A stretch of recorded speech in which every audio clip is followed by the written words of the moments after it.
Bonjour à toutes et à tous, ici Khalil Djebali pour ce Good Morning Market du 5 avril 2018. Nous commençons tout de suite avec le rappel légal habituel. XTB France informe les participants que la présentation à venir et les informations qui vont être dispensées ne constituent pas en aucune manière une sollicitation ou incitation à acheter ou vendre des produits financiers. Voilà, nous commençons tout de suite avec le calendrier économique de ce jeudi 5 avril. Alors effectivement, pas mal de statistiques une nouvelle fois aujourd'hui.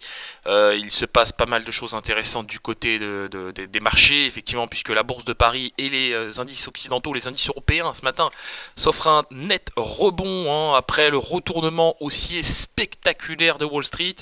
C'est quand même le cas de le dire, on va revenir sur toutes ces thématiques dans un instant, mais effectivement aujourd'hui, calendrier assez intéressant, calendrier économique assez intéressant, la séance est nettement haussière, donc là il y a une toile de fond effectivement qui se veut désormais un peu rassurante, avec des tensions commerciales, des tensions commerciales qui je ne vais pas dire qui ne sont plus, mais qui s'apaisent entre la Chine et les États-Unis, donc des relations commerciales qui s'apaisent entre la Chine et les États-Unis, c'est plutôt positif. Donc calendrier économique assez intéressant pour aujourd'hui, apaisement au niveau des relations commerciales entre la Chine et les États-Unis, et ça profite bien évidemment aux indices. Les craintes ne sont plus et nous le voyons tout de suite avec l'analyse de la paire euro-dollar.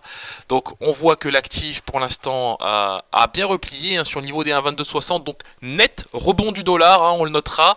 On price l'indice ADP. Je rappelle que demain on aura les NFP.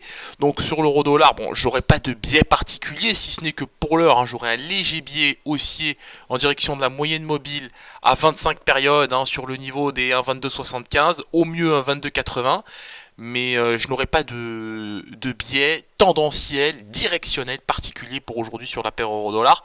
Ce sera le cas aussi demain puisque nous aurons les non-farm payroll, tout simplement. Merci à vous, on se quitte sur cette note.